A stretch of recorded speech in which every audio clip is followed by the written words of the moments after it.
Namaste. Welcome to Such Conversations Matter. Conversations which represent the future we should have. I'm your host, Saurabh Nanda. Today's guest is Mr. Vishal Gupta. Vishal sir से मैं मिला अभी पिछले ही महीने की बात है जब मैं उनसे पहली बार मिला हूँ और वो एक ऑर्गेनाइजेशन के लीडर हैं जिसका नाम है सोच खोलो। विशाल सर पहले एक सॉफ्टवेयर इंजीनियर थे और उन्होंने अपनी जर्नी स्पिरिचुअलिटी के फील्ड में कुछ 7 साढ़े 7 साल पहले शुरू की है। उनसे मैं मिला जब उनका एक कोर्स चल रहा था जो डोनेशन पे चलता है, फ्री ऑफ कॉस्ट है, आप भी अटेंड कर सकते हैं। और मैंने खुद अपनी टीम और काफ़ी अपने दोस्तों को भी सेम कोर्स अटेंड करने की सलाह दी कि स्पिरिचुअलिटी को हम अपनी ज़िंदगी में, रोज़मर्रा की ज़िंदगी में कैसे इम्प्लीमेंट करें, स्पिरिचुअलिटी से हम अपने हाईएस्ट पोटेंशियल को कैसे अचीव करें, हम जो भी सोचते हैं कि हम जो कर रहे हैं ज़िंदगी में, उसको कैसे चेंज करें, उसको कैसे इम्प्रूव कर सकें। जब उनका कोर्स अटेंड किया तो मुझे समझ आया कि इसका एडवांस कोर्स भी मुझे करना है। तो फिर मैंने और कुछ मेरे और दोस्तों ने हमने एडवांस कोर्स भी अटेंड किया उसका। और उसके बाद जो चीज़ें हमें आज तक धुंधली नज़र आती थी, वो दिखने लग गई, वो क्लियरली दिखने लग गई। हमारी ज़िंदगी में एक अलग लेवल की पीस, एक अलग तरीके की शांति आई और हमें अपने काम में अलग तरीके का मज़ा आने लग गया। मैं चाहूँगा कि आप लोग भी इस कोर्स को ज़रूर अटेंड करें और इन्हीं सब बातों के लिए कि स्पिरिचुअलिटी क्या होती है, रिलीजन से कैसे अलग होती है, हम क्या सोचते हैं, साइकोलॉजी, मेंटल हेल्थ, माइंडफुलनेस, ये जितने कॉन्सेप्ट्स हैं, इनमें और स्पिरिचुअलिटी में क्या डिफरेंस है, जो पुरानी चली आ रही डेफिनेशंस हैं, वो कैसे चेंज हुआ है, इन सब चीज़ों के बारे में बात करेंगे विशाल जी से आज इस कॉन्वर्सेशन में। तो चलिए आपको मिलवाते हैं। Hi Vishal, how are you? Hi Saurabh, I'm good. How are you? सब बढ़िया। आपसे मिले काफ़ी टाइम हो गया अभी 2-3 हफ्ते। तो मैंने सोचा कि यही तरीका बेस्ट रहेगा कि हम एक कॉन्वर्सेशन करें और उसको रिकॉर्ड भी करें और दूसरे लोग भी उसका अनुभव कर पाएँ। इसीलिए थैंक यू सो मच कि आपने टाइम निकाला ये रिकॉर्डिंग के लिए। Thank you so much for calling me here. बुलाने के लिए शुक्रिया। एक हार्ट टू हार्ट टॉक करेंगे so that somebody else also can benefit from the same. Exactly तो चलिए पहले ना स्टार्ट करते हैं। मैं जितने भी मेरे गेस्ट हैं, ये पॉडकास्ट मैंने लॉकडाउन में ही स्टार्ट की थी, तो उनसे सबसे पहला क्वेश्चन मैं यही पूछता हूँ कि आपका लॉकडाउन, कोविड-19 का पीरियड, ये पिछले 2 साल कैसे रहे? पिछले 2 साल लॉकडाउन के मेरे बहुत बेहतरीन रहे। बेहतरीन इन द सेंस कि वहाँ पे मेरी अपनी पर्सनल ग्रोथ बहुत हुई है। बहुत कुछ सीखने को मिला, बहुत कुछ जानने को मिला, बहुत कुछ समझने को मिला। हेल्थ के एस्पेक्ट में ऐसी चीज़ें सामने आई जो कि मैं कभी सोच नहीं सकता था, मुझे नहीं पता था ऐसा भी कुछ है। प्लस जो मेरा काम है वो फ्लरिश हुआ इसमें, लोग जुड़ने लगे, लोग आने लगे यहाँ से वहाँ से।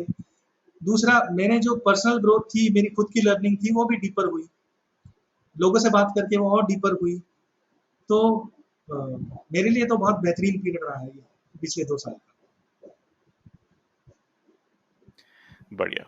मेरा भी कुछ ऐसा ही रहा है। लॉकडाउन की वजह से काफ़ी चेंज हुए हैं और सब अच्छी ही डायरेक्शन में चेंज हुआ है। बहुत सारी चीज़ें जो पहले पॉसिबल नहीं थी, अब वो पॉसिबल हो रही हैं। ज़्यादा लोगों से आप कनेक्ट कर पाते हैं। तो मैं तो काफ़ी उसमें ग्रो किया हूँ during the lockdown as well. ठीक है। तो विशाल जी, एक चीज़ बताइए कि मतलब ये क्वेश्चन खाली आप ही आंसर कर सकते हैं कि आपकी अभी तक की लाइफ जर्नी कैसी रही है? उसके बारे में थोड़ा-सा हमें बताएँ। देखिए, लाइफ जर्नी एक पॉइंट तक तो बहुत सिंपल सी रही है। सिंपल इन द सेंस जहाँ पे जो नॉर्मल आपको कोई भी व्यक्ति की ज़िंदगी जैसी दिखाई देती है, वैसी ही ज़िंदगी। जहाँ पे आप पहले पढ़ाई करते हैं, नौकरी ढूँढते हैं, फिर आप सेटल होते हैं, फिर आप शादी करते हैं, बिल्कुल वैसी ही ज़िंदगी चल रही है और आप अपने मज़े, एंटरटेनमेंट इन सब के पीछे चलते रहते हैं, बिल्कुल वैसे ही। बट उस वो सब चलने के साथ-साथ एक पॉइंट आया जहाँ पे चीज़ें बिगड़ने लगी और बहुत अच्छे लेवल पे बिगड़ने लगी। बहुत डीपर लेवल पे बिगड़ने लगी और उसका कोई क्लू नहीं दूर-दूर तक कि ये क्यों हो रहा है, क्योंकि आपने कभी लाइफ की गहराई में देखने की कोशिश नहीं की। मतलब मैंने नहीं की थी बेसिकली। तो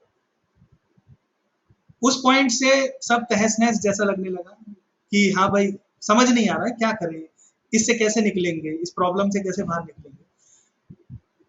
बस फिर उसके बाद सही मायने में सही ज़िंदगी तो वहीं शुरुआत हुई जब एक डाउनफॉल हुआ, ज़बरदस्त वाला डाउनफॉल हुआ और मन बहुत बेचैन था, इमोशनल टर्मॉइल था। ये नहीं पता कि कहाँ जाके लगेंगे, ज़िंदगी बेकार लगने लगी कि क्या ऐसे ही जीना पड़ेगा। ये सब जब हुआ तो फिर एक पॉइंट पे आके अंदर से हुआ कि भाई चलो सॉल्यूशन ढूँढते हैं।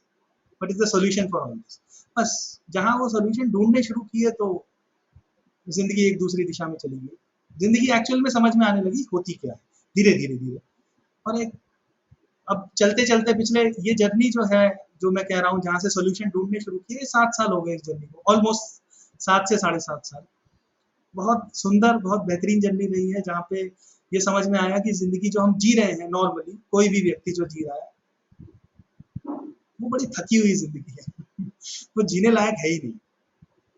और एक बहुत सुंदर ज़िंदगी अवेलेबल है जो लोगों को पता ही नहीं है क्योंकि आपके आजू-बाजू में कोई जी नहीं रहा है, आपके आस-पास में कोई जी नहीं रहा है तो आपको पता ही नहीं लगता उसके बारे में। और once you come to know about this life, जो अलग तरीके की ज़िंदगी की मैं बात कर रहा हूँ, तब सब बदल जाता है। जैसे आप दुनिया को देखते हैं, जैसे आप खुद को देखते हैं, जैसे आप लोगों को देखते हैं, सब कुछ एवरीथिंग चेंजेस फॉरएवर।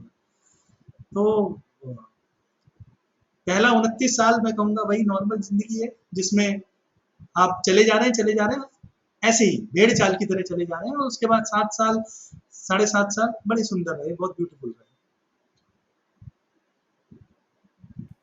तो जब आप ये कह रहे हैं कि आपकी ज़िंदगी पहले जैसे सबकी चलती है वैसे चल रही थी, उसके बाद फिर आपने काफ़ी चेंजेस हुए 7.5 साल में पिछले। तो मतलब क्या था? मुझे मुझे पर्सनली पता है, आपने पहले भी बताया था कि पहले आप सॉफ्टवेयर इंजीनियर थे और वैसे इंडिया में काफ़ी लोगों की कहानी सॉफ्टवेयर इंजीनियरिंग से शुरू होती है, मेरी भी। बट फिर सॉफ्टवेयर इंजीनियरिंग नॉर्मल ज़िंदगी थी और उसमें फिर आपकी मतलब लाइफ जैसे नॉर्मल चल रही है, लेकिन जब आपके अंदर से ये आ गया कि अब इसको चेंज करना पड़ेगा, ये जिंदगी सही नहीं है, तो वो डिसीजन जो आपने लिया, क्या वो डिसीजन बाकियों ने सपोर्ट किया? किस तरीके से सपोर्ट किया? या फिर उनको समझ आया या नहीं आया? क्या अब समझ आ रहा है? डिसीजन सपोर्ट करना आसान नहीं होता फ्रैंकली, सच, क्योंकि कुछ बिल्कुल आप नया कर रहे हो, डिफरेंट कर रहे हो, आप एक अच्छा खासा अमाउंट कमाते हो महीने का और फिर वो आना बंद हो जाए अचानक से, क्योंकि आप जो करने जा रहे हो उसमें आपको ये भी नहीं पता वो कहाँ जाएगा, कहाँ लैंड करेगा, उसमें आप कभी सक्सेसफुल होगे नहीं होगे, कुछ नहीं पता। इनफैक्ट मुझे खुद भी नहीं पता था, है ना? तो हाँ, एक बात ज़रूर कहूँगा, मेरी वाइफ़ हमेशा मेरे सपोर्ट में खड़ी थी। मतलब कभी ये नहीं हुआ कि हाँ भाई तुम अच्छा खासा कमा रहे थे, अब ये हालत हो गई है, ये नहीं मिल रहा, वो नहीं मिल रहा। तो वो सपोर्ट, मेरी वाइफ़ का सपोर्ट कहीं न कहीं रहा। बाकी पेरेंट्स का सपोर्ट मैं ये नहीं कहूँगा नहीं था, ना था, ना नहीं था। एक तरीके से ना समझ तो नहीं पा रहे थे, बट हाँ, उन्होंने प्रॉब्लम्स नहीं क्रिएट की। जनरली हम देखते हैं कि प्रॉब्लम्स क्रिएट होती हैं, तो प्रॉब्लम्स नहीं क्रिएट हुई मेरी। और मैं उस जर्नी पे चलता रहा। हाँ, अब सब लोग समझ रहे हैं निश्चित तौर पे, वाइफ तो पहले भी सपोर्ट में थी ही, बट अब जैसे-जैसे चीज़ें मटीरियलाइज़ हो रही हैं, दिख रही है, चीज़ें होती हुई नज़र आ रही हैं, तो लोग समझ रहे हैं कि हाँ भाई ठीक है, ये आदमी यही करेगा, शायद यही इसके लिए ठीक है और इट्स ऑल राइट, ये कह सकता हूँ। ठीक है, तो अब आप बताइए कि अभी आप क्या कर रहे हैं? जो आपके 7 साल की जो जर्नी रही है, उसका एक कल्मिनेशन है एक तरीके से। हाँ, एक्चुअल में जब मैंने शुरू किया ये, तो क्लैरिटी नहीं थी पूरी तरीके से होगा क्या, है ना? इनिशियल लेवल पे मेरी जो ये सब जो हुआ वो मैरिज लाइफ की वजह से हुआ।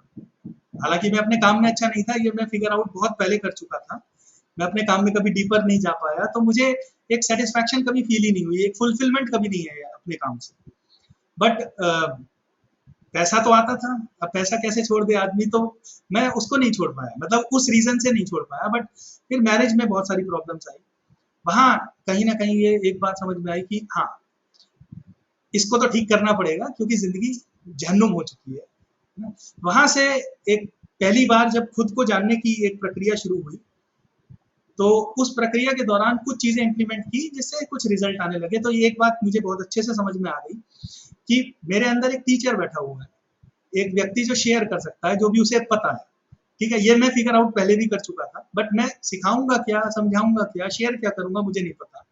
और फिर जब ये घटना हुई मैरिज वाली और उसमें कुछ-कुछ इम्प्लीमेंटेशन हुई, तो एक चीज़ क्लियर हो गई, हाँ भाई मैं ये काम कर सकता हूँ। ये प्रॉब्लम्स तो और भी बहुत सारे लोगों के साथ है बाहर, तो चलो फिर मैरिज की बात करेंगे। ऐसे शुरुआत हुई। शुरुआत ऐसे हुई, बट मुझे ये नहीं पता था कि मैं सिर्फ मैरिज की बात करूंगा या कुछ और करूंगा, उस वक्त इतना ही था। आगे बढ़ते बढ़ते जैसे जैसे अंडरस्टैंडिंग डीपर हुई, जैसे जैसे स्पिरिचुअलिटी के अंदर गहरे उतरे, तो समझ में आया कि भाई लाइफ तो कुछ और ही है ना। तो मैरिज एक हिस्सा है जिसके थ्रू आप स्पिरिचुअलिटी में डेफिनेटली एंटर कर सकते हैं, but that is not just one area. तो वो करते करते फिर मैं स्पिरिचुअलिटी की बात भी करने लगा, या यूं कह लीजिए उसको, how can you solve your life challenges through spirituality, practical implementation of spirituality in day to day life, simple. तो मैं सिर्फ वो स्पिरिचुअलिटी की बात नहीं करता जहां से आपकी रियल प्रॉब्लम नहीं सॉल्व होती, मैं दोनों को कनेक्ट करके बात करता हूँ, क्योंकि यही मैंने अपने जीवन से सीखा। तो आपने पूछा मैं क्या कर रहा हूँ, मैं यही कर रहा हूँ अभी फिलहाल। अलग अलग एरियाज ऑफ प्रॉब्लम्स, जैसे मैरिज, पेरेंटिंग, या फिर आपके वर्क चैलेंजेस हैं, या कोई लीडरशिप, आप बिजनेस चलाते हैं या कुछ भी कर रहे हैं, तो क्यों कर रहे हैं, इसकी डेप्थ में कभी गए हैं नहीं गए हैं, तो उस एंगल से वो चैलेंजेस को लेके how they are connected to spirituality directly, I talk about all this. उसके मैं सेशन करता हूँ, group session as well as personal session. बढ़िया। और मैंने भी आपके 2 ग्रुप सेशंस अटेंड किए हैं, जिसमें मेरे को तो काफ़ी लाभ हुआ, and I will recommend all the listeners, if you come across this and if you need more information, please Vishal ji के जो सेशंस होते हैं, उनको आप ज़रूर अटेंड करें। सोच खोलो एक फाउंडेशन है जिन्होंने तो आप गूगल पे ज़रूर जा सकते हैं, गूगल पे चेक कर सकते हैं, यूट्यूब पे उनका चैनल भी है एंड सो ऑन। ठीक है, आपने स्पिरिचुअलिटी की बात की, स्पिरिचुअलिटी को हम प्रैक्टिकली कैसे यूज़ करें अपनी लाइफ में?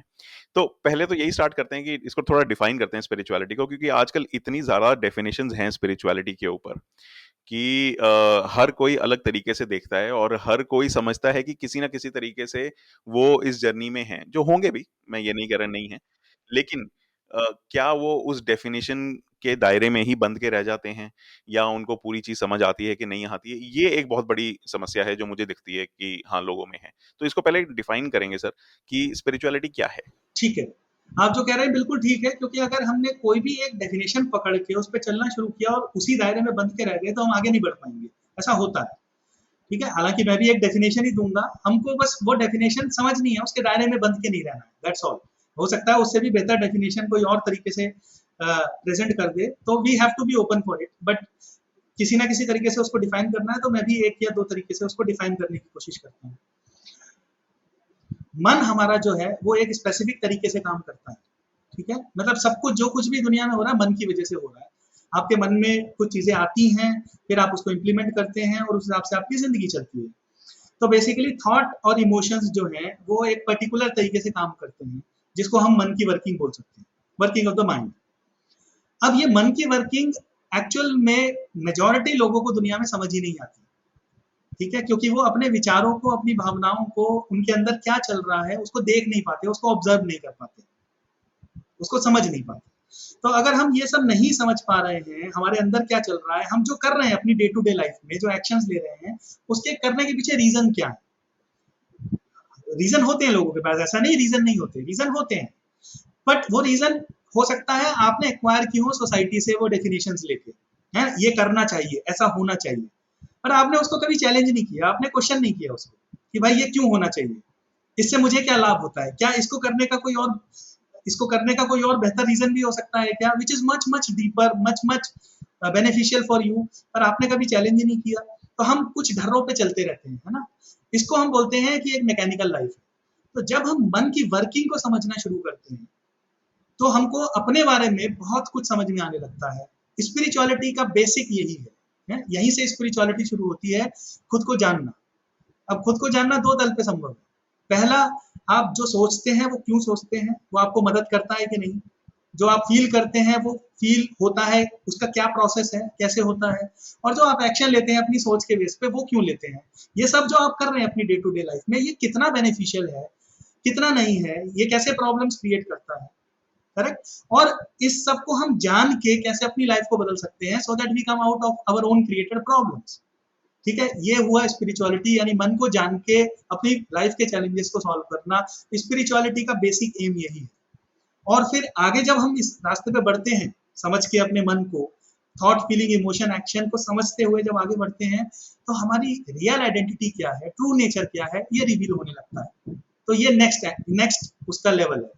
ठीक है, स्पिरिचुअलिटी पहले खुद को जानना, विचारों भावनाओं के तल पे, एक्शंस के तल पे, so that you can solve your problems and ultimately you understand who you really are, आप हैं कौन। ठीक है, स्पिरिचुअलिटी बस इतनी है, और ये कोई 60 साल की उम्र में करने वाली चीज नहीं है क्योंकि आपके चैलेंज तो आज ही है ना, आप बच्चे हैं, मान लीजिए 18 साल के हैं, 25 साल के हैं, तो भी। तो इसमें इसमें एक चीज़ निकल के आती है, कई लोगों का यही क्वेश्चन होता है कि मेरे को स्पिरिचुअलिटी की रिक्वायरमेंट नहीं है। उनको लगता है कि ये ऐसी एक चीज़ है जो मतलब जैसे आप प्रोटीन पाउडर खा रहे हो जिम जाने के लिए तो ये उस तरह की चीज़ है कि मुझे अभी इसकी रिक्वायरमेंट नहीं है। करेक्ट, करेक्ट, इसको हम बोलते हैं एक, आपने जो ढलने वाली लाइफ पकड़ ली है, आपको एहसास नहीं हो रहा है कि वो लाइफ आपको कहाँ लेके जा रही है। Are you actually reaching somewhere or you are stuck in a loop. ठीक है, ये एहसास कर पाना, इसको जान पाना मुश्किल हो जाता है बहुत लोगों के लिए। तो जनरली लोग क्या बोलते हैं, अगर आप खुश नहीं हैं तो खुशी के लिए स्पिरिचुअलिटी है, मैं उसको डिनाई नहीं करता हूँ, है ना, वो भी एक एंगल है और इम्पोर्टेंट एंगल है। बट जो व्यक्ति मैकेनिकल लाइफ जी रहा है, वो कहता है भाई मुझे तकलीफ ही नहीं है कोई, मैं खुश हूँ अपनी जिंदगी में, मुझे चाहिए नहीं स्पिरिचुअलिटी, तो उसको समझ नहीं आ पाता। ठीक है, आप खुशी और दुख के एक साइकिल में घूमते रहते हैं, ठीक है, वो आप देख ही नहीं पा रहे, आप उसको महसूस नहीं कर पा रहे, तो आप एक लूप में स्टक हैं जो आप कभी जान नहीं पाते। इसको जानने का नाम, इसको समझने का नाम और इसको चेंज करने का नाम स्पिरिचुअलिटी है बेसिकली। तो ये सब तो सबकी रिक्वायरमेंट है, ऐसा हो ही नहीं सकता ये कोई व्यक्ति कहे कि मेरी रिक्वायरमेंट नहीं है, ये तो बेसिक है जीने का।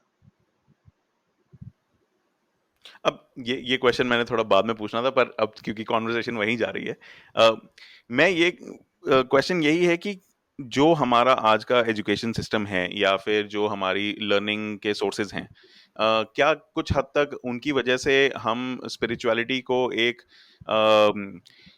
अलग तरीके से देखते हैं, एक अलग मतलब नज़रिया है उसके बारे में कि ये हमारे लिए नहीं है, ये अलग सी चीज़ है, ये अलग दूर पड़ी हुई है, इसको दूर ही रहने दो। हमारी लाइफ में तो बाकी चीज़ें, psychology, philosophy, mental health, emotional health, relationships, ये सारी चीज़ें आएँगी। पहले एक-एक करके हम इनको सॉल्व करेंगे, फिर आगे कभी रिक्वायरमेंट हुई तो हम स्पिरिचुअलिटी करते हैं। जैसे आपने बोला 60 साल की उम्र में ही इसकी रिक्वायरमेंट है, या उसके मतलब 60 साल की उम्र में जाके ज़रूरी नहीं करना है।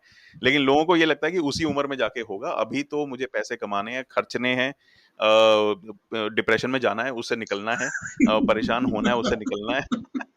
वो उसी चक्कर में फँसे रहते हैं। नहीं, आप ठीक कह रहे हैं। एक्चुअल में जो सिस्टम हमने क्रिएट कर दिया है, एजुकेशन सिस्टम प्लस जीने का, जिसको हम लाइफस्टाइल बोलते हैं, ये जो भी अंडरस्टैंडिंग पिछले कुछ सालों की और या जो क्यूमुलेटिव रही है, उसके बेसिस पे सिस्टम्स ऐसे क्रिएट हो गए हैं कि स्पिरिचुअलिटी एक दूर की चीज लगने लगी है, जबकि वहां से बेसिक है। और ये एक समय हुआ करता था जब भारत में ये बिल्कुल कोर पे थी, है ना, मतलब यहीं से शुरुआत होती थी।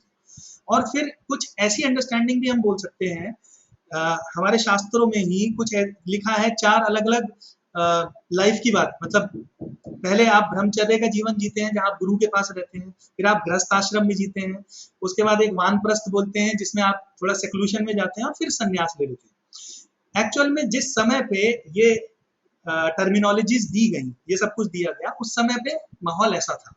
ठीक है, वहां गुरुकुल हुआ करते थे, वहां गुरु के पास जाके आप जीना सीख सकते थे। फिर आप वो जो लर्निंग आपने ली है गुरु के पास सीख के, वो आप गृहस्थ वाली जिंदगी में भी अप्लाई कर सकते थे। तो बेसिकली सन्यास, जिसको हम लास्ट पार्ट बोल रहे हैं, वो एक, उसको छोड़ दीजिए। जो रियल अंडरस्टैंडिंग होनी चाहिए किसी व्यक्ति के अंदर शुरू से ही, वो गुरु के पास रह के बच्चे को पहले ही मिल जाती थी। तो उसको पता है जीना कैसे है एक गृहस्थ आश्रम में, यानी जब आप शादीशुदा हैं तो उसका मीनिंग क्या है, उसका डीपर मीनिंग क्या है, और वहां जीना कैसे है, ये आदमी को पहले पता होता था इन जनरल। मैं सबकी बात नहीं करूंगा, पर बट अब वो सिस्टम तो पूरा चेंज हो गया, गुरुकुल बचे नहीं, और आदमी आज भी कहता है जी संन्यास तो 60 साल की उम्र में, क्योंकि वो तीसरा फेज, चौथा फेज है।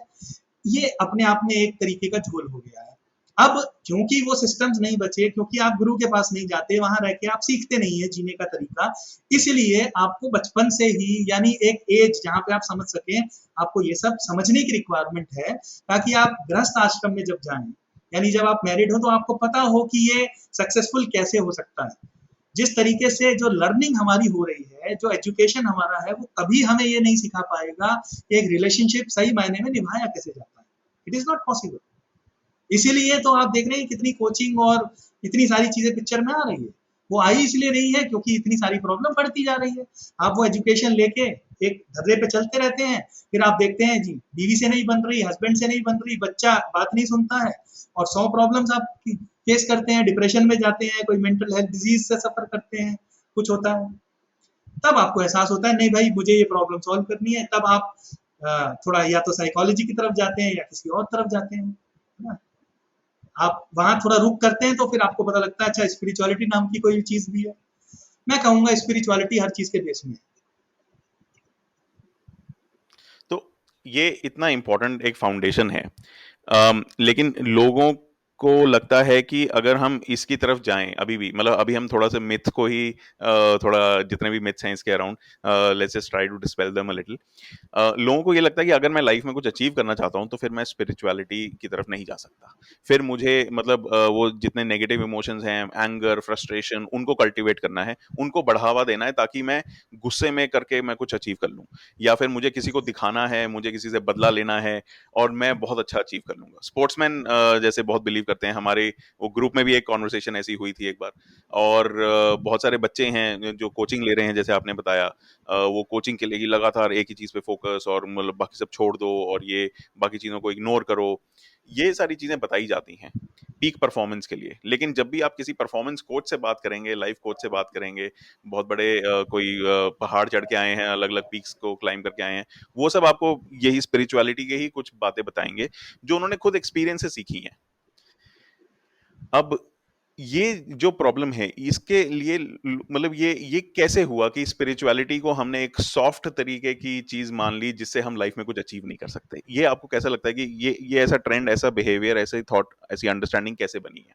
वही वो जो स्पिरिचुअल डोमेन की जो रियल नॉलेज थी, क्योंकि उसको बोल दिया ये दूर की चीज है, वो हट गई। अब वो मेन स्ट्रीम का पार्ट तो है नहीं, है ना? वो साइड में कहीं लाई कर रहा है। जो व्यक्ति प्रॉब्लम से गुजर गुजर के सफरिंग से गुजरता है उसको एहसास होता है कि भाई कुछ और है, जीने का तरीका ये तो नहीं है, क्योंकि ये तो मेरी जिंदगी हेल बना रहा है ना? तब वो स्पिरिचुअलिटी की तरफ जाता है, उसको समझ में आता है कि भाई मैं तो कुछ और ही चाहता हूँ एक्चुअल में। और जब आप एक्चुअल में अंदर से शांत होते हैं, स्पिरिचुअलिटी आपको सीधी सी बात है मन की शांति देता है। जब आप अपनी प्रॉब्लम सॉल्व कर लेंगे तो आप अंदर से शांत हो जाएंगे। इस मन की शांति से वो काम उठता है जो एक्चुअल में करने लायक होता है आपके लिए। हर व्यक्ति के लिए काम करने लायक अलग अलग होता है ना? तो जब वो काम आपके अंदर से आपकी मन की शांति से उठता है, तब वो आप उस लेवल पे कर पाएंगे जो आपने कभी सपने में भी नहीं सोचा होगा, है? आपको कहीं पहुंचना नहीं, कुछ अचीव नहीं करना, पर वो अपने आप होता चला जाता है। It happens on its own. ये आदमी को समझ ही नहीं आता, ये व्यू ही नहीं है आदमी के पास। तो इसीलिए वो कहता है नहीं जी, मुझे तो ये सब अचीव करना है अपने दम पे, अपने हिसाब से, और इसके पीछे पड़ना है।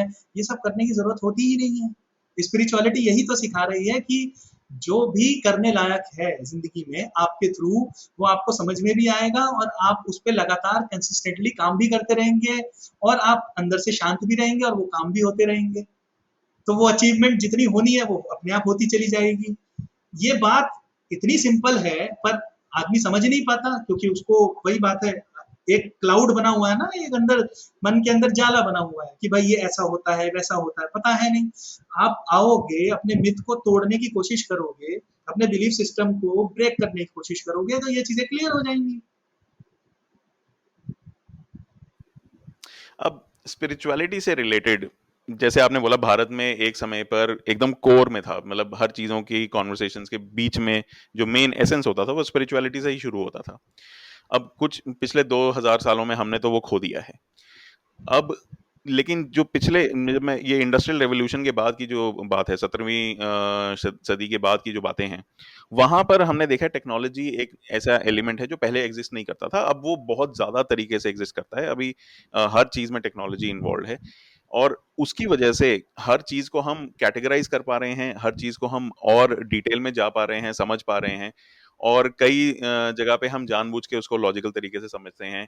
और क्योंकि वही वेस्टर्न थिंकिंग है, और मैं ये नहीं कह रहा उसमें कुछ गलत है कुछ सही है, लेकिन वो एक अप्रोच है इंडस्ट्रियल रेवोल्यूशन की थिंकिंग की, जिसकी वजह से इंसान को लगता है कि वो ज्यादा कंट्रोल में आ रहा है, जबकि एक्चुअली में कंट्रोल नाम की चीज जो है वो एक अगेन एक मिथ है।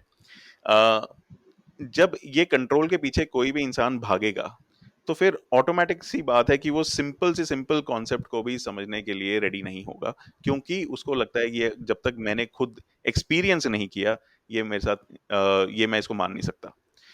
तो क्वेश्चन ये है कि जो स्पिरिचुअलिटी है वो एक एक्सपीरियंशियल फिनोमिनन है, एक्सपीरियंस करके ही पता चलता है, या उसके बारे में पढ़ने के बाद मुझे समझ आ जाएगा, मैं 10 लोगों की बात सुनूंगा और उसके बाद मेरे को स्पिरिचुअलिटी समझ आ जाएगी? बिल्कुल भी समझ नहीं आएगा। आप कितना भी आपने एक्चुअली ये ऐसा होगा कि एक बुक पढ़ ली और उसमें जो लिखा है वो आपने दिमाग में भर लिया, मतलब it becomes a part of your memory, but you don't really know the meaning, the core, the crux of that, है ना? तो spirituality is purely experiential, purely purely experiential. अगर कोई व्यक्ति किसी गुरु के पास 10 साल भी बिता दे और उसको अपने अंदर वो सब होता हुआ नहीं दिखाई दे जो गुरु बोल रहा है कि क्या क्या प्रॉब्लम है, क्या चैलेंजेस है, इसका रूट कॉज ये है, तू भाई देख अपने भीतर। अगर वो अपने भीतर होते हुए नहीं देख सकता, विच इज एक्सपीरियंशियल लर्निंग, तो वो किसी काम की नहीं होगी। इनफैक्ट बहुत सारे लोग इस जाल में फंस भी जाते हैं, जहाँ जिनके पास किताबी नॉलेज इतनी होती है जिसकी कोई सीमा नहीं है, बट एक्सपीरियंशियली उनको उसके बारे में कुछ नहीं पता होता। वो आपको हर चीज का आंसर दे देंगे, बट क्योंकि मीनिंग क्लियर नहीं है तो वो जिंदगी में नहीं उतर पाता। स्पिरिचुअलिटी तो सीधा सीधा जो आपने समझा उसको अपनी जिंदगी में देखना और उसको अपनी जिंदगी में उतारना, यही स्पिरिचुअलिटी है। बिना जिंदगी में उतरे तो कुछ भी नहीं होने वाला। स्पिरिचुअलिटी का हर एक एंगल एक्चुअल में एक्सपीरियंस करके ही होगा, बिना एक्सपीरियंस करके हम आगे बढ़ ही नहीं सकते। स्पिरिचुअलिटी में सब कुछ एक्सपीरियंशियल है, अपने भीतर सब कुछ जानना होगा, देखना होगा। And when you have come across that within yourself, now it is your own knowledge, this is not a borrowed knowledge। पहले जब आपने सिर्फ सुना था किसी से कोई बात और आपने अपनी मेमोरी का पार्ट बनाया था उसे, तो वो बोरोड नॉलेज थी, करेक्ट? क्योंकि आप सुनी सुनाई बात पे को आगे प्रोपगेट कर रहे हैं, पर जब आपने उसको जी लिया, आपने उसको अपने भीतर देख लिया, it is crystal clear within you, there is no element of doubt left. अब आप वो बोलते हैं तो बड़े, मतलब आप एक अलग तरीके का कॉन्फिडेंस दिखाई देगा, पता लगेगा हाँ भाई इस व्यक्ति ने जिया है। क्यों? क्योंकि आप कोई भी क्वेश्चन कहीं से भी, कुछ भी जो आपने जिया है उस पर जब क्वेश्चन पूछा जाएगा, कहीं से भी कोई भी कुछ भी पूछता है, you can clearly say that, मतलब आप बहुत आसानी से उसके जवाब दे सकते हैं। बिना जिए चीजों का जवाब देना और उस लेवल पे जो कॉम्प्लिकेटेड चीजें होती हैं वो आसान, वो संभव नहीं है, जो आसान क्या संभव ही नहीं है। तो जीना बहुत जरूरी है इसमें, प्योरली एक्सपीरियंशियल। अब ये हमने ना काफी एकदम एकदम मैं I completely understand and agree. हमने लेकिन काफी ना थियोरेटिकल बातें कर ली हैं, अब इसको हम थोड़ा एग्जांपल देके समझाएं, थोड़ा सा इसको सिंप्लीफाई करते हैं, ताकि ठीक है, जिसने पहली बार अगर ये इस बारे में बात करे तो उसको भी थोड़ा समझ आए। तो श्योर। सर अगर आप कोई एग्जांपल देके समझाना चाहें इसको। स्पिरिचुअलिटी को, हाँ जी, स्पिरिचुअलिटी, एक्सपीरियंशियल लर्निंग इसके बारे में, एंड जिन जिन पैटर्न्स में हम फंस जाते हैं, कोई भी एग्जांपल ले सकते हैं, स्टूडेंट्स का, प्रोफेशनल्स का, एजुकेशन, वर्क, मैरिज। ठीक है, ठीक है। तो देखिए, जैसे मैंने कहा कि हम जो कुछ भी कर रहे हैं कर क्यों रहे हैं, है ना? उस पर हम क्वेश्चन नहीं लगाते। एक क्वेश्चन मैं शेयर करता हूँ, जनरली लोगों से पूछता हूँ, अपने सेशंस में पूछता हूँ, आप काम क्यों करते हैं? या आप स्टूडेंट हैं तो पढ़ते क्यों हैं? ठीक है, स्टूडेंट और वर्किंग प्रोफेशनल दोनों आ जाएंगे इसके अंदर। आप अगर स्टूडेंट हैं तो पढ़ाई क्यों करते हैं, और आप अगर एक वर्किंग प्रोफेशनल है तो काम क्यों करते हैं? आपका टॉप मोस्ट रीजन क्या है? ये जनरली मैं क्वेश्चन पूछता हूँ। आपको क्या लगता है, क्या जवाब आते होंगे, या क्या जवाब जनरली आने चाहिए? आपसे पूछ रहा हूँ। मैं आंसर करूं? जी जी। ठीक है। तो ज्यादातर बच्चे यही कहते हैं कि मैं पढ़ रहा हूं ताकि मार्क्स आए, ठीक बात है। अब बच्चे बोलते हैं और या तो मार्क्स मार्क्स आए या फिर मेरा फ्यूचर सिक्योर हो जाए, सेट हो जाए, है ना? मतलब मुझे अच्छी नौकरी मिल जाए, ऐसे ही बोलते हैं। ठीक, जो पढ़ अल्टीमेटली रहे हैं, आंसर वही होता है। बिल्कुल बिल्कुल, अल्टीमेटली मतलब कहीं ना कहीं इन दोनों तीनों चीजों के अराउंड ही घूमता है वो। मार्क्स चाहिए, फ्यूचर सेट हो जाएगा, मेरी जिंदगी आने वाली अच्छी हो जाएगी, यही जवाब आते हैं। इनफैक्ट मैं भी 99% मुझे यही जवाब मिलते हैं बच्चों से। अब मैं ये पूछता हूँ कि आप पढ़ रहे हैं ताकि आपका वो सब आए, ठीक? मान लेट से मार्क्स की बात करते हैं, आप पढ़ रहे हैं ताकि आपके मार्क्स आए। अगर मैं मार्क्स हटा दूं एग्जाम से, यानी साल भर आपको पढ़ना है और उसके कोई मार्क्स नहीं मिलने वाले, कोई एग्जाम ही नहीं होना, क्या आप पढ़ेंगे? और जवाब लिटरली एक ही जवाब आता है, नहीं पढ़ेंगे। क्यों? क्योंकि भाई पढ़ ही मार्क्स के लिए रहे हैं। तो जब आप मार्क्स के लिए पढ़ते हैं, यानी कुछ जो फ्यूचर में होने वाला है 2-3-4 महीने बाद, 6 महीने बाद, उसके लिए पढ़ रहे हैं, तो आपका सारा ध्यान वहां पे है, आपका ध्यान यहाँ पे नहीं है जहाँ पे होना चाहिए। ठीक, तो मार्क्स एक मजबूरी है, मतलब टेस्ट क्योंकि रख दिया गया है, तो आप टेस्ट पास करने के लिए, उसमें अच्छे नंबर लाने के लिए पढ़ते हैं, यानी आप एक मजबूरी में पढ़ रहे हैं। अगर आपको किताबों से ही प्यार हो जाए, आप चीजें समझने के लिए पढ़े, तो मार्क्स टेस्ट हो ना हो कोई फर्क नहीं पड़ता, मार्क्स अच्छे आए बुरे आए कोई फर्क नहीं पड़ता, आपका ध्येय होगा चीजों को समझना, सिंपल। मैं सिर्फ इतनी सी बात करता हूँ, अपने रीजन को सुधार लीजिए। तो आपका जो अगर रीजन मार्क्स लाने का, फ्यूचर सेट करने का या कुछ और है वो करने का, तो ये बड़ा फॉल्टी रीजन है। क्यों? क्योंकि वो सब तो बाय प्रोडक्ट होते हैं, वो सब अपने आप होता है, आपको उसके लिए कुछ करने की जरूरत नहीं होती। आपको सिर्फ एक ही चीज करने की जरूरत होती है, आप आज में उस चीज में डूबिए जो एक्चुअल में जो करके वो सब अपने आप हो जाता है। अगर आपको किताबों से प्यार हो जाए, पढ़ाई से प्यार हो जाए, समझ से प्यार हो जाए, लर्निंग और अंडरस्टैंडिंग से प्यार हो जाए, तो आप आज समझेंगे, ये समझ आप जाके एग्जाम में लिखाएंगे, मार्क्स अपने आप आ जाएंगे। आप कोई स्किल सीखते हैं, अगर आपको किसी स्किल से प्यार हो जाता है, आप वो सीखते हैं, यही स्किल जब आप काम करते हैं तो डिलीवर हो जाती है चीजें, और उसकी वजह से आपका करियर सेट हो जाता है, आपको नौकरी मिल जाती है। तो हमारा जो सोचने का थॉट प्रोसेस है बड़ा फॉल्टी है। अगर ये रीजन आपने सुधार लिया, आप आज समझ लेंगे कि सही रीजन क्या है करने का, पढ़ने का सही रीजन क्या है, काम करने का सही रीजन क्या है। अगर आपको ये बात समझ में आ जाती है, तो आपकी जिंदगी हमेशा हमेशा के लिए बदल गई। बस यही बेसिक है स्पिरिचुअलिटी का। तो ऐसी बहुत सारी बातें मैं करता हूँ वहां पे, ताकि हम अपने रीजन को आइडेंटिफाई कर सकें कि वो फॉल्टी हैं, फॉल्टी रीजन को समझें और सही रीजन पे शिफ्ट कर जाएं। सही रीजन से जब आप चीजें करने लगते हैं, तो बाकी जो चीजें होनी है वो अपने आप हो जाती हैं। आपको उसके लिए ना टेंशन लेने की जरूरत, ना वरी करने की जरूरत। बहुत सिंपल फंडा है। क्लियर हुआ ये? एकदम। अब आप मेरे को ये बताइए कि जब ये बात है कि हमें मार्क्स के ऊपर फोकस नहीं करना है, हमें अपने करियर के ऊपर फोकस नहीं करना है, बस काम के ऊपर फोकस करना है, जो अभी हम कर रहे हैं उसको हम ढंग से करें, जिसको कई लोग माइंडफुलनेस भी कहते हैं। कॉफी पी रहे हैं तो कॉफी भी माइंडफुलनेस की तरीके से पिएं, एंड सो ऑन। ये चीजें लेकिन अभी भी हमारे एजुकेशन सिस्टम में तो एग्जिस्ट नहीं करती। करेक्ट। तो फिर उस सर्कल से निकलने के लिए, चाहे वो बच्चा हो चाहे वो पेरेंट जो ऑलरेडी लाइफ जी चुका है, काफी हद तक समझ आ चुकी है, लेकिन अपने बच्चे के केस में वो फिर से वही वाले पैटर्न्स को रिपीट करते हैं। ठीक बात है। वो टीचर्स भी बेचारे वही पैटर्न्स को रिपीट करते हैं, चाहे वो उससे एग्री करें ना करें, क्योंकि ऊपर से प्रेशर है या जो भी है। करेक्ट। जो हमारी रिक्रूटमेंट होती है, एचआर के जो लोग हैं वो हमें रिक्रूट करेंगे, या फिर सरकारी जॉब के लिए जो आपको टेस्ट देना है, वो भी उन्हीं चीजों पे फोकस करते हैं। तो ऐसा क्यों है कि इन्हीं चीजों पे फोकस किया जा रहा है बार बार? देखिए वही बात है ना, हमको कोर तो समझ आया नहीं, है ना। हम कहीं ना कहीं एक सेल्फ सेंटर्डनेस के दायरे में फंसे हुए हैं, है ना। बिजनेस का हमने अपने एक मीनिंग निकाला हुआ है, हम कहते हैं बिजनेस इसी तरीके से होना चाहिए। Business can become a service. जब बिजनेस किसी दूसरे की प्रॉब्लम सॉल्व करने के लिए किया जाता है, where you are no more important, तो बिजनेस सर्विस हो जाता है, तब वो रियल मायने में बहुत अच्छा है। हम में से मेजॉरिटी लोग सेल्फ सेंटर्ड हो चुके हैं, और हमको लगता है कि जिस तरीके से मैं ऑपरेट कर रहा हूँ यही एक तरीका है जीने का, इसीलिए हम उसी ढर्रे पे चलते रहते हैं, और बहुत मुश्किल हो जाता है।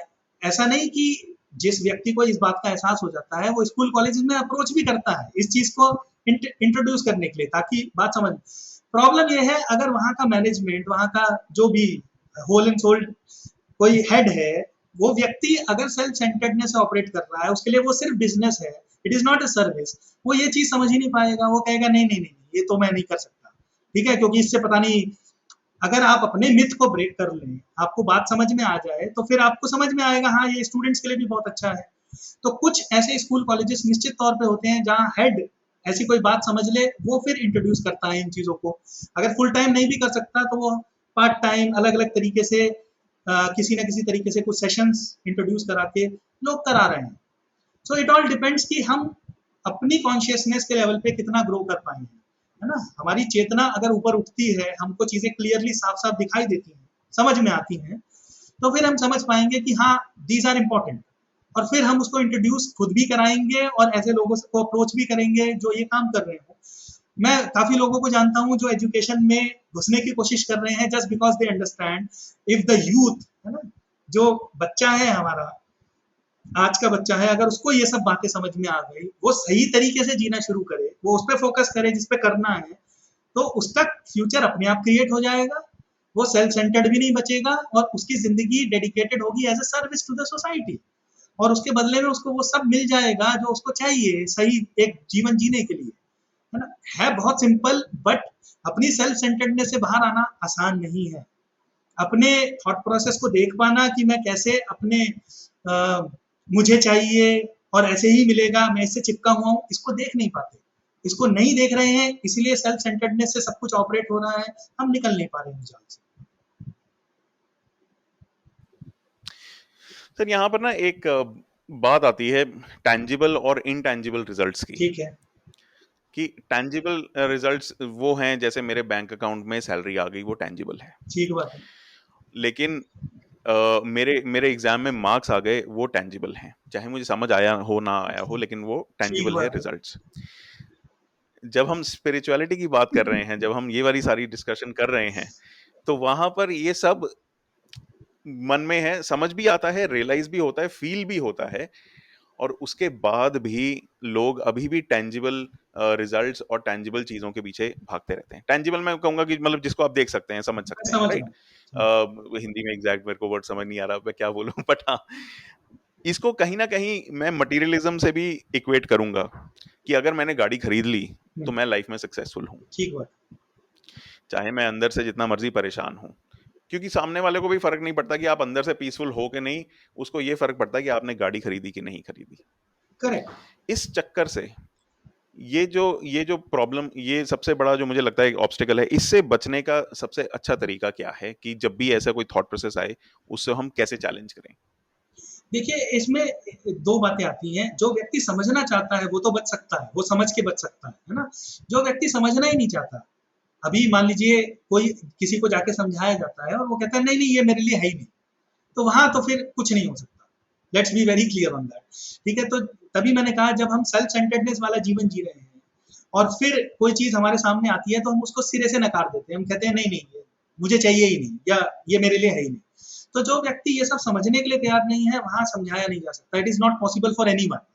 मैं क्या, दुनिया का कोई भी व्यक्ति किसी और के दिमाग में कुछ भी नहीं डाल सकता। तो अर्ज हमेशा अंदर से उठेगी, जिस भी व्यक्ति के अंदर उठेगी कि भाई मुझे समझना है। तो जिस व्यक्ति ने, जो व्यक्ति सुनने और समझने के लिए तैयार हो गया, अब उसके साथ काम किया जा सकता है, वो अपनी प्रॉब्लम को सॉल्व, वो जैसे जैसे अपने अंदर देखेगा कि मेरी प्रॉब्लम्स कम हो रही है at the level of mind, yes I am becoming peaceful from inside, और इस बात से कोई फर्क नहीं पड़ता, ढेला भर भी फर्क नहीं पड़ता कि सामने वाला व्यक्ति मेरे बारे में क्या सोच रहा है, क्या नहीं सोच रहा है। क्यों? क्योंकि अगर मैं बहुत सारा पैसा कमा के अंदर से बहुत हाईली बेचैन हूँ, वो सक्सेसफुल मुझे कहेगा, ठीक है, मैं 5 मिनट के लिए खुश भी हो जाऊंगा, देखो लोग मुझे सक्सेसफुल कहते हैं, वो 5 मिनट बाद तो मेरे सामने से चला जाएगा, उसके बाद जीवन तो मुझे अपना ही जीना है। वो बेचैनी तो मेरे साथ ही रहने वाली है, ढूंढना तो मुझे ही पड़ेगा उसको।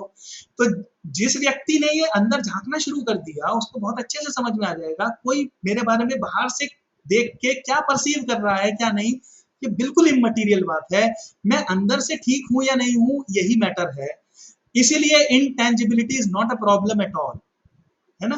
तो वो ये थॉट को उखाड़ के ही बाहर फेंक देगा कि भाई भले ही विजिबल हो ना हो, हालांकि in due course of time ये भी विजिबल होने लगता है जब आपकी पीस आपके काम में, आपके चेहरे पे, आपके रिलेशनशिप में, आपके हर डीलिंग में दिखाई देने लगती है, आप एक बदले हुए आदमी नजर आने लगते हैं। हाँ, समय लगता है। ये नहीं कहेंगे कि एक दिन में आपने यहाँ समझा मन को और आप एक दिन में बदल गए, नहीं, ऐसा नहीं होता।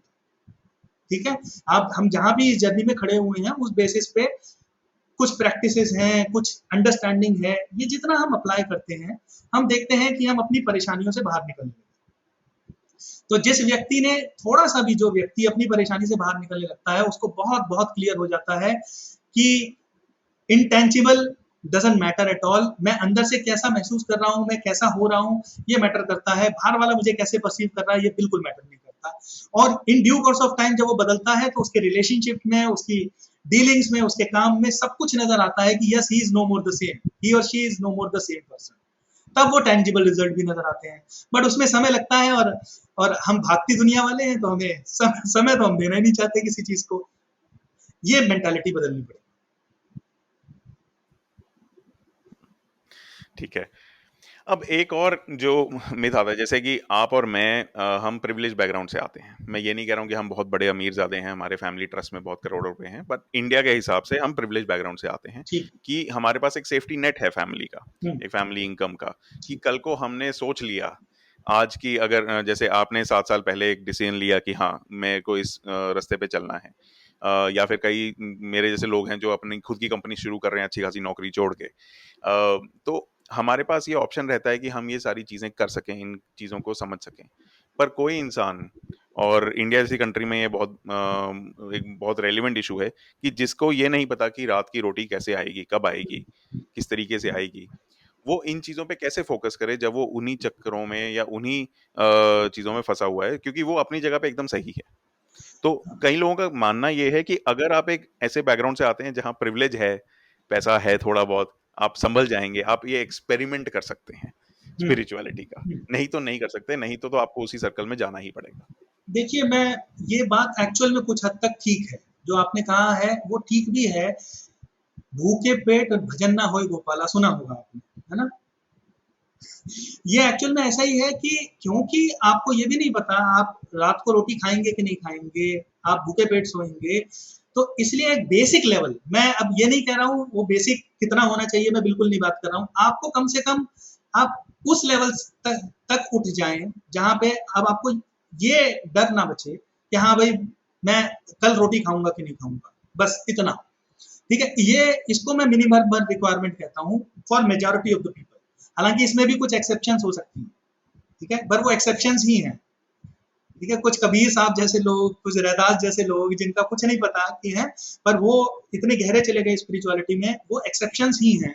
उसके अलावा एक नॉर्मल जो ह्यूमन बीइंग है उसको कम से कम इतना भर चाहिए कि उसको अगले टाइम की 2 वक्त की रोटी की टेंशन ना बचे। है? मैं ये नहीं कहता कि आपको 1 लाख रुपए 2 लाख रुपए या कोई स्पेसिफिक अमाउंट ही कमाना है उसके बाद होगा, नहीं, वो एक मिथ है अपने आप में। बट हाँ, आपको अगर रोटी की भी टेंशन है, आप सिर्फ इतना ही कमाते हैं कि आपको नहीं पता कि आप खाएंगे कि नहीं खाएंगे और आप जूझ रहे हैं, तो शायद बहुत बहुत मुश्किल होगा किसी व्यक्ति के लिए ये सब समझना।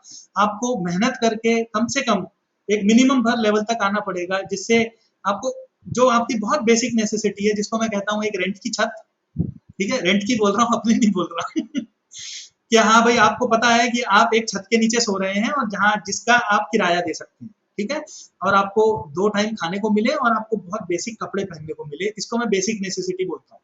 ठीक है, इतना भर एक आदमी जब कमाने लगता है, अब उसको वो व्यक्ति तैयार है समझने के लिए, अगर वो समझना चाहता है उतने भर में काम चल जाएगा। पर हम चाहें कि नहीं भाई इतना भर, एक एक मिनिमम लेवल वहां तक मुझे पहुंचना ही पहुंचना है, उसके बाद ही स्पिरिचुअलिटी, नहीं, ऐसा नहीं। हाँ, खाने के लाले होंगे, बहुत मुश्किल होगा किसी व्यक्ति के लिए, बहुत कुछ एक्सेप्शन जरूर हो सकते हैं, बट अगर बेसिक नेसेसिटी आपकी पूरी हो जाए। मन की प्रॉब्लम क्या है? मन जब आपको 2 टाइम के खाने के लाले हैं, तब वो कहता है बेसिक नेसेसिटी तक पहुंचना है। जैसे ही बेसिक नेसेसिटी पूरी हुई, वो कहता है अब मुझे नेक्स्ट लेवल पे पहुंचना है। मन का काम यही है। तो एक व्यक्ति को जहां पे भी वो खड़ा है, जहां उसकी बेसिक नेसेसिटी पूरी होती है या उससे ऊपर खड़ा है, वहीं पे रुक के एक सवाल पूछना पड़ेगा, क्या ये जर्नी कभी रुकेगी? Is this endless? या फिर ये कभी रुक सकती है? जहां उसने खड़े होकर ये सवाल पूछ लिया, उसको समझ में आ जाएगा ये नेक्स्ट लेवल कभी अंत नहीं होने वाला इसका, क्योंकि नेक्स्ट के बाद हमेशा एक नेक्स्ट लेवल और बचा हुआ है। तो वो वहीं रुक के इस सब को समझना चाहेगा, अब जिंदगी बदल जाएगी। अब वो next level next level next level नहीं करता रहेगा।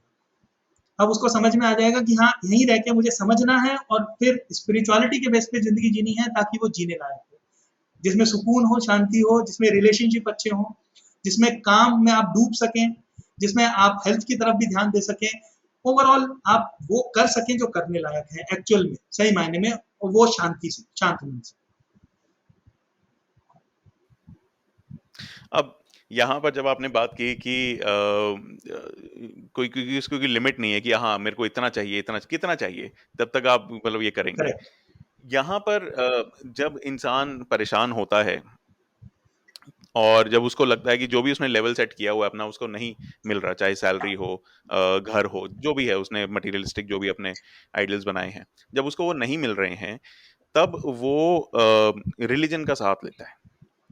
तो रिलीजन और स्पिरिचुअलिटी में क्या डिफरेंस है, और ऐसा क्यों है कि रिलीजन में हमें जल्दी सुकून मिल जाता है लोगों को? जैसे मैं लो हैंगिंग फ्रूट कहूंगा कि हाँ ये हो गया, बस हो गया, अब तो सब सही है, अब मैं स्पिरिचुअल हो गया हूँ, या फिर अब मेरी लाइफ सुधर गई है।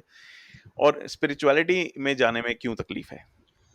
देखिए इन जनरल बहुत बड़ा डिफरेंस अब के समय में हो चुका है। हालांकि रिलीजन क्रिएट ही इसलिए हुए थे ताकि इंसान को उसके स्पिरिचुअल नेचर की तरफ इंक्लाइन किया जा सके।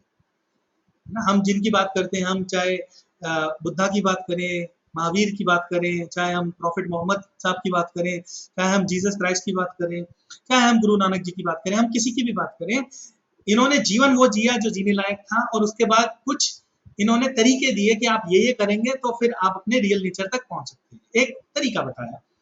दिक्कत ये थी कि समय के साथ साथ वो लर्निंग, वो टीचिंग तो पीछे छूटती जी गई। एसेंस जो था किसी भी रिलीजन का, जो एसेंस था वो था ट्रूली ह्यूमन बन जाना, अपने ट्रू नेचर को पहचानना, मैं हूँ कौन, ठीक है, और वहां से ऑपरेट करना जहां से हम अपने ट्रू नेचर से ऑपरेट कर सकते हैं। वो ट्रू नेचर है peace, love, joy, kindness, compassion, ठीक है, ये सब तो पीछे छूट गया। अब रिलीजन के नाम पे बचा क्या? आप बाहर से दिखते कैसे हैं, आप कौन कौन से रिचुअल परफॉर्म करते हैं, ठीक है, आप क्या ओढ़ते पहनते हैं, ये सब पे फोकस चला गया। आप बाहर से क्या ओढ़ते पहनते हैं, क्या रिचुअल करते हैं, क्या नहीं करते, वो आपको मन की शांति नहीं दे सकता। पर जब हम इस रिलीजन के नाम पे यही सब कर रहे हैं, या फिर मेरा भगवान तेरे भगवान से बहुत सर्वश्रेष्ठ है, बेहतर है, जब हम ये कर रहे हैं तो हमने एक्चुअल में लड़ना शुरू कर दिया एक दूसरे से।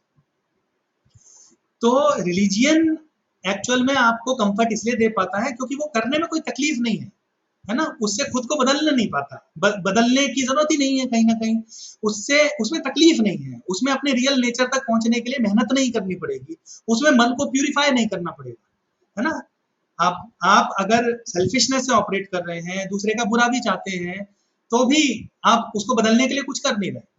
बट दूसरी तरफ आप क्या कर रहे हैं, अपने रियल नेचर को समझने की कोशिश कर रहे हैं, अवेयर हो रहे हैं अपने बारे में, मन को प्यूरिफाई कर रहे हैं, वो स्पिरिचुअलिटी है।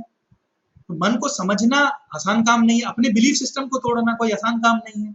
आप किसी चीज से चिपके हुए हैं, कुछ माने बैठे हैं, ऐसा ही होता है। उसकी उसके झूठ को देख पाना आसान काम नहीं है, क्योंकि अरे मैं ऐसा सोचता हूँ ये ठीक है ना, और ये कहना नहीं यार ये ठीक नहीं था, मैं गलत हूँ, अपने आप को गलत कहना ये भी बड़ा मुश्किल काम है। तो स्पिरिचुअलिटी में ये सब करना पड़ता है, अपनी गलती माननी पड़ती है, अपने आप को गलत देखना पड़ता है। रिलीजन में ये सब कुछ करना नहीं पड़ रहा आज के समय में, कम से कम। तो इसलिए रिलीजियस बनना बहुत आसान है, आप कुछ रिचुअल्स परफॉर्म कर लो, कुछ तरीके के कपड़े पहन लो, मन को बदलना नहीं है, ठीक है, हो गया जी, हम रिलीजियस हो गए। अगर रिलीजन के एसेंस में जाएंगे तो रिलीजन ब्यूटीफुल है ना, जो हमको ट्रूली ह्यूमन बनाना सिखाता है, बट वो बहुत बहुत कम लोग फॉलो करते हैं। तो सही मायने में जो स्पिरिचुअल नेचर की तरफ, अपने रियल नेचर की तरफ मुड़ना शुरू हो जाता है, हम्बल हो जाता है, जिसको समझ में आ जाता है कि हाँ इन सब में कुछ नहीं रखा, वो फिर रिलीजन के दायरे में नहीं बनता, उसके लिए सारे भगवान सर्वश्रेष्ठ हो जाते हैं। वो हर व्यक्ति को एक तरीके से देख पाता है, वो उसकी इज्जत भी करता है, कोई प्रॉब्लम नहीं है उसको किसी से भी। क्यों? क्योंकि उसको समझ में आ जाता है कि at the essence something, essence पे जो है वो बिल्कुल सेम है ना, फिर वो लड़ाई झगड़े में नहीं पड़ता। ये अंतर है। ठीक है सर। अब ये एक तो रिलीजन का पर्सपेक्टिव है, एक और जो पर्सपेक्टिव जैसे जिसके बारे में थोड़ी पहले भी मैंने बात की थी कि जैसे कई लोग माइंडफुलनेस सिखा रहे हैं, कई लोग आपको अच्छी अच्छी आदतें दिखाते हैं कि जर्नलिंग करिए, अपने बारे में सोचिए, रिफ्लेक्शन करिए, आपने किस तरीके से बिहेव किया उसके बारे में सोचिए, फिलॉसफी पढ़िए, या फिर साइकोलॉजी को समझिए, थेरेपी में जाइए, ये सारी चीजें हैं।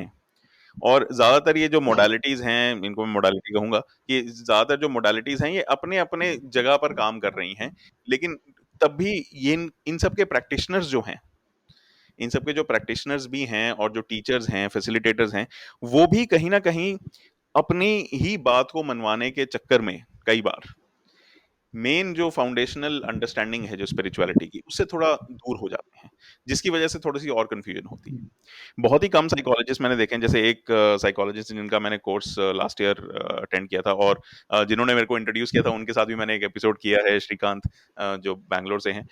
वो भी लाइफ कोचिंग के बारे में काफी बात करते हैं। अब उनका नाम है शिरजार शमीन, जो प्रोफेसर हैं स्टैनफोर्ड के, और उन्होंने मेडिटेशन को समझा है साइंटिफिकली, जो भी साइंटिफिकली जिस तरीके से समझते हैं, और उसके बाद उन्होंने कुछ कुछ उसके अंदर से अच्छी अच्छी चीजें निकाल के, जो इम्प्लीमेंट क्विकली आप इंस्टेंट ग्रेटिफिकेशन के लिए इम्प्लीमेंट कर सकते हो, या इंस्टेंट चेंज के लिए इम्प्लीमेंट कर सकते हो, उन चीजों को निकाल के न्यूरोसाइंस साइकोलॉजी से मिला के फिर लोगों को बताया है कि आप अब इस तरीके से अपनी पॉजिटिव इंटेलिजेंस बढ़ा सकते हो, इस तरीके से आप अपनी ग्रोथ कर सकते हो, और पैसे कमा सकते हो, और सक्सेसफुल हो सकते हो। लेकिन कहीं ना कहीं वहां पर भी स्पिरिचुअलिटी की जो डेफिनेशन है वो चेंज्ड है, क्योंकि it is based on an outcome okay. Approach. ये जो आउटकम अप्रोच के चक्कर में लोग फंसे हुए हैं, उनको कभी ना कभी तो फील होता होगा ना कुछ खोखला है। कब फील होता है और कैसे फील होता है? मेन रीजन तो इसका सफरिंग ही होता है। मेन, मैं ये नहीं कह रहा सबके साथ, कुछ एक्सेप्शन जरूर होते हैं, ठीक है, जिन जो बिना सफरिंग के भी जिनको समझ में आने लगता है, बट मेन रीजन इसका सफरिंग है। हम जिस तरीके का जीवन जी रहे हैं, जो सोसाइटी ने क्रिएट किया हुआ है, उस जीवन में सफरिंग निहित है, मतलब होनी होनी है, कोई टाल नहीं सकता उसको। प्रॉब्लम क्या है, सफरिंग आती है, हम उसको टेम्पररी तरीके कुछ ना कुछ जुगाड़ निकालते हैं। इंडियन जुगाड़ में माहिर हैं, हम जानते ही हैं। तो हम क्या करते हैं, टेम्पररी सॉल्यूशंस कुछ ना कुछ निकाल लेते हैं। हम उस सफरिंग को उसकी चरम तक नहीं जाने देते, उसके पीक तक नहीं जाने देते। तो एक व्यक्ति की जब सफरिंग किसी पीक तक चली जाती है, हालांकि वो डिजास्टर्स भी हो सकता है, मैं नहीं कहता हमेशा उसको ये समझ में आएगा, it can lead to suicide as well, we don't no.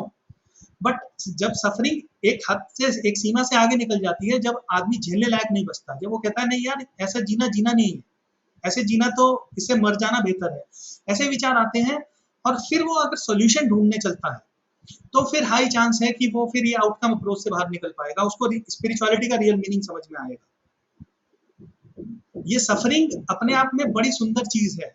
हर व्यक्ति ने, जिस व्यक्ति ने, हर मतलब मेजॉरिटी लोगों की बात कर रहा हूँ, सफरिंग को बहुत सुंदर चीज कही है, क्योंकि आपको जब बेहतर महसूस हो रहा है तब आप नहीं ढूंढेंगे, तब आप चीजों को नहीं ढूंढेंगे। पर जब आप फ्रस्ट्रेटेड हैं अपने आप से, आप सफरिंग में हैं, आप पेन में हैं, आप मन से बेचैन हैं, आपको रास्ता नहीं दिखाई देता, आप हाईली कंफ्यूज हैं, तब आप सॉल्यूशन ढूंढते हैं। और इस सॉल्यूशन ढूंढते ढूंढते हाई चांसेस हैं कि आप एक्चुअल रीजन समझ पाए चीजों के होने का, कि मन फंस गया है चीजों में, बुरी तरह अटक गया है।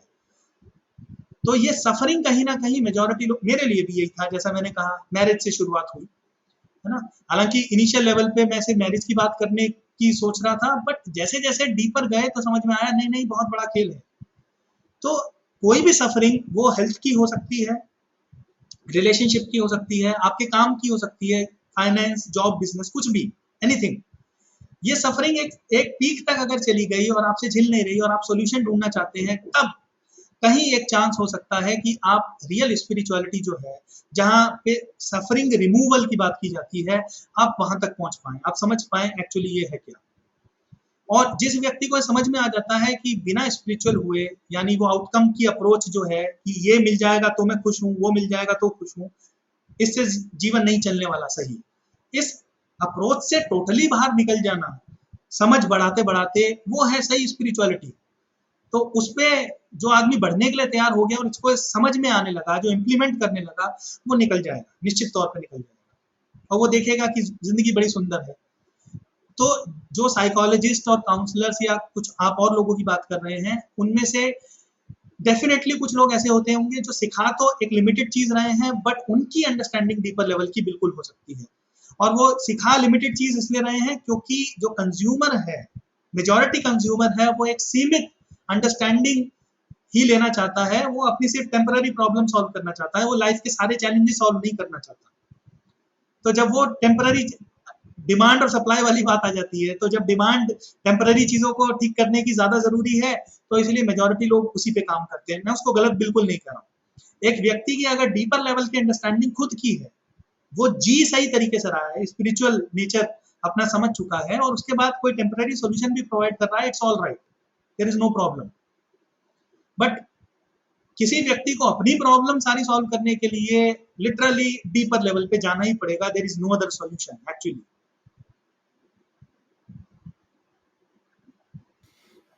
ठीक है सर। अब ये तो हमने एस्टैब्लिश कर लिया कि स्पिरिचुअलिटी कैसे डिफरेंट है जो आज लोग समझ रहे हैं उससे। काफ़ी ज़्यादा लोगों को जो समझ आता है वो कुछ और समझ आता है जो सही शायद नहीं है। अम, अब जब हमें ये समझ आ चुकी है बात, तो हम इसको किस तरीके से अपने existing education, learning, working ecosystems में डाल सकते हैं? एक तो है कि हाँ ठीक है, जो हेड ऑफ इंस्टीट्यूशन है, अगर वो ही थोड़े से अवेकन हो जाएं, मैं कहूँगा, तो फिर वो थोड़े से जाग जाएं, तो खुद ही इम्प्लीमेंट करवाना शुरू कर देंगे थोड़े थोड़े तरीके में। बट वो हर जगह तो होने नहीं वाला। और दूसरी चीज आती है इंटरप्रिटेशन की। लेट्स से कि हमने कुछ इम्प्लीमेंट करवा भी दिया, जैसे आपके भी सेशंस में, जैसे एक बार आपने, मुझे याद है आपने एक बार बोला था कि देखिए 17 लोगों से शुरू हुआ था और आते आते आते आते कैसे कम हो रहा है। तो जो आपने बताया भी, उसकी इंटरप्रिटेशन कई बार गलत लोग ले जाते हैं गलत तरीके से। तो हमने अगर किसी को समझा भी दिया, इकोसिस्टम बना भी दिया, उसकी इंटरप्रिटेशन सही हो, उसको मैनेज करने का, उसको ये मतलब वी हैव टू इंश्योर कि वो इंटरप्रिटेशन ठीक हो या एक एक तरीके की हो। उसको हम कैसे इंश्योर कर सकते हैं? कोई आइडिया आपके दिमाग में? हालांकि ये क्वेश्चन आपका बड़ा डेंजरस क्वेश्चन है, क्योंकि ये अपने आप में बहुत चैलेंजिंग है। ये चैलेंज हमेशा रहता है, क्योंकि इंटरप्रिटेशन वाला खेल तो मन ऐसा ही है ना, माइंड 100 तरीके से सोच सकता है। और जहां पे भी माइंड की वर्किंग, डिफॉल्ट वर्किंग जो होती है फंसने वाली, कि हाँ भाई मैं ऐसा सोच रहा हूँ ये ठीक है, वहां अटक गया आदमी तो फिर आगे नहीं समझ पाएगा, है ना। तो ये अपने आप में है बहुत डेंजरस, क्योंकि ये परसेप्शन का ही सारा खेल है। यहाँ अपने जितने भी परसेप्शन बनाए हैं, जो व्यक्ति उसको तोड़ के उससे बाहर निकल जाए और रियलिटी किसी सिचुएशन की देखना, सीखना, जानना, समझ जाए, वो निकल गया, इस जाल से निकल गया। ये अपने आप में दुनिया का सबसे मुश्किल काम है। तो ये चैलेंज बना रहेगा निश्चित तौर पे। हाँ, इतना जरूर किया जा सकता है कि अगर एक व्यक्ति को डीपर लेवल पे चीजें समझ में आए, वो अंदर से शांत हो रहा है, ठीक है, तो उसको ये पता रहेगा कि कौन व्यक्ति डीपर लेवल पे समझ रहा है, ठीक है। तो फिर अगर आप रिकरिंग वो कराते रहते हैं, ताकि अगर एक बार में अंडरस्टैंडिंग किसी की डेवलप ना भी हुई हो, दूसरी, तीसरी, चौथी बार में जाके वो डेवलप हो जाए, है ना। मतलब एक फ्रेमवर्क ऐसा बना दिया जाए कि एक पहली बात, वो व्यक्ति जिसकी अंडरस्टैंडिंग ठीक है, जो जी वैसे ही जी रहा है, वो जुड़ा हो, प्लस एक रिकरिंग मॉडल है जहां पे ये अंडरस्टैंडिंग बार बार रिपीट की जाती है, ताकि फंसे हुए लोग, मान लीजिए आज एक व्यक्ति को 2 बातें समझ में आई हैं 10 में से, वो 2 इम्प्लीमेंट करते करते उसका मन और खुल गया, वो 3 चीजें और समझने लायक हो गया, तो नेक्स्ट टाइम जब सेम व्यक्ति को बुलाया जाएगा तो 3 चीजें और उसके दिमाग में चली जाएंगी, ठीक है। तो इसमें एक रेकरिंग मॉडल जिसको हम बोलते हैं, कि आप बार बार वो कराते रहते हैं, इसको दूसरी भाषा में सत्संग बोला जाता है। सत्संग मतलब सही व्यक्ति, ऐसे व्यक्ति के साथ रहना, उसको सुनना, उसको पढ़ना, उसको समझना, ताकि आपका दिमाग खुलता चला जाए। आप जहां पे भी खड़े हैं, आप मान लीजिए 2 समझ सकते हैं, तो एक समय के बाद आप 5 समझने लायक हो जाएंगे, अगर आप उसको इम्प्लीमेंट करेंगे तो ये जो रिकरिंग जिसको मैं बोल रहा हूँ, जो बार बार चलने वाला है, इसी को सत्संग बोला जाता है। ये जब आदमी करता चला जाएगा, ऐसा कोई मॉडल अगर इम्प्लीमेंट कर दे हम ऐसी जगह पे, तो अगर इंटरप्रिटेशन हमने ठीक नहीं भी की है किसी चीज की, या नहीं समझ में आई है, at a later point in time then you go a bit deeper, तो आपको फिर और चीजें समझ में आनी शुरू हो जाएंगी। मुझे तो यही एक तरीका नजर आता है, और कुछ नहीं नजर। पहले आपको जानना पड़ेगा कि कौन व्यक्ति कितने पानी में उतर चुका है, उसकी अंडरस्टैंडिंग कितनी डीपर हुई है, नहीं हुई है, वो अंडरस्टैंडिंग जानना, और उसके बाद फिर एक ऐसा मॉडल क्रिएट करना, ताकि हम बार बार उस चीज को चला रहे हैं, रिपीट कर रहे हैं अलग अलग फॉर्म्स में, ताकि हम अलग अलग मोमेंट पे हमारी अंडरस्टैंडिंग जो है वो डीपर हो सके। एक बार में किसी को नहीं समझ में आता। मेरा अपना पर्सनल एक्सपीरियंस खुद भी ऐसा ही है। पहले 2-3-4 साल में एक पर्टिकुलर कुछ चीजें समझ में आई, पर उसके बाद वाली चीजें नहीं आई। फिर जितनी चीजें समझ में आई थी, वो जो इम्प्लीमेंट हुई, एक लेवल जब आप डीपर चले गए, अब आप नेक्स्ट लेवल की चीजें समझने के लिए तैयार हो गए, है ना। फिर उस तरीके के लोग भी जुड़ने लगे, तो फिर आप और डीपर चले गए। यही होता है ना। तो समय के साथ साथ आप डीपर डीपर जा सकते हैं। तो ये रिकरिंग जो चीज है वो बहुत मैटर करती है। सत्संग उसे ही बोला जाता है एक्चुअली। तो यहाँ से 2-3 चीज़ें निकल के आई। एक तो सत्संग जो आपने बोला वो तो है ही, और आई थिंक वो ही सबसे पुराना अभी लर्निंग का मॉडल चलता आ रहा है एटलीस्ट इंडिया में तो। करेक्ट, आश्रम हैं, डेरे हैं, और ये अलग-अलग रिलिजन या अलग-अलग पंथों के अलग-अलग तरीके हैं सेवा करना और ये सब। जी, लेकिन उसमें एक चीज़ जो आपने बोली वो आई थिंक वो सत्संग में वहाँ पर वो मिसिंग है कि जो एक इनिशियल लेवल की असेसमेंट होती है कि आपको कितनी समझ है, आपकी अंडरस्टैंडिंग है क्या, उसके ऊपर नहीं कर रहे, क्योंकि वो जनरली वो उनका आई थिंक जो मुझे समझ आया है वो यही है कि अगर आप लगातार सत्संग सुनेंगे तो आपकी इंटरप्रिटेशन अपने आप चेंज होती रहेगी, लाइफ में कभी ना कभी सफरिंग आएगी, उसको आप दोबारा रिफ्लेक्ट करेंगे, अपने आप समझेंगे। तो करेक्ट। उन्होंने वो असेसमेंट फेज़ भी आपके ऊपर ही छोड़ दिया है। हुँ, तो 100%। लेकिन वो प्रॉब्लम उसमें मुझे यही लगती है कि लोगों की क्योंकि इंटरप्रिटेशन अलग है और उनके इंसेंटिव चेंज हो जाते हैं, उनकी इंटेंशन चेंज हो जाती है कि डेरे में दोबारा क्यों जाना है। कई लोग खाली 1 महीना छुट्टी करने जा रहे हैं तो ब्यास चले जाएँगे, राधा स्वामी सत्संग, वहाँ करेक्ट। पर 1 महीना रह के आएँगे, ठीक है? अब उनका इंटेंशन ही चेंज हो गई है।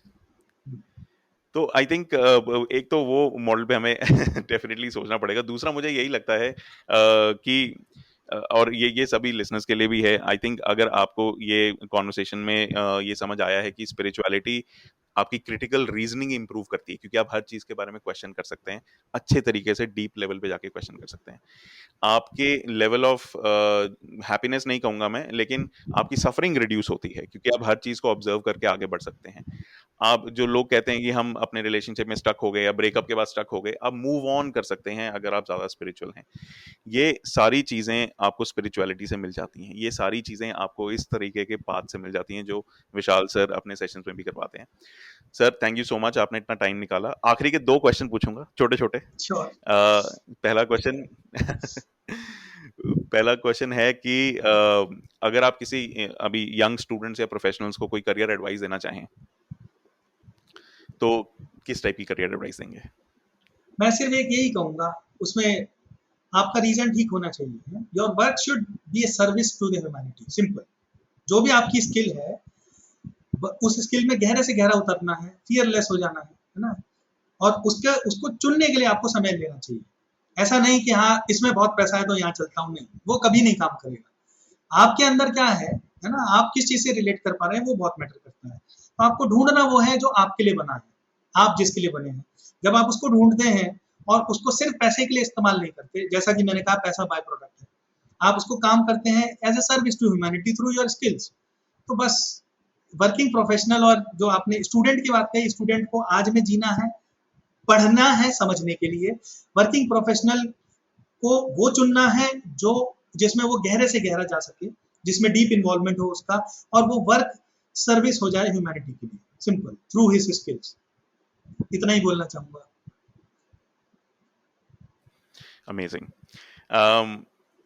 और sir one liner for the word, एक ऐसा कोई वाक्य, एक ऐसा कोई सेंटेंस जो आपके दिमाग में आ रहा है जिससे दुनिया थोड़ी और बेहतर हो सकती है, एक ऐसा मैसेज जो आप देना चाहेंगे? Just understand yourself and the world will change automatically. You are not going to change it, it will change automatically. Every individual, if beautiful. every individual change, understand themselves deeply, the world is going to change on its own. Beautiful.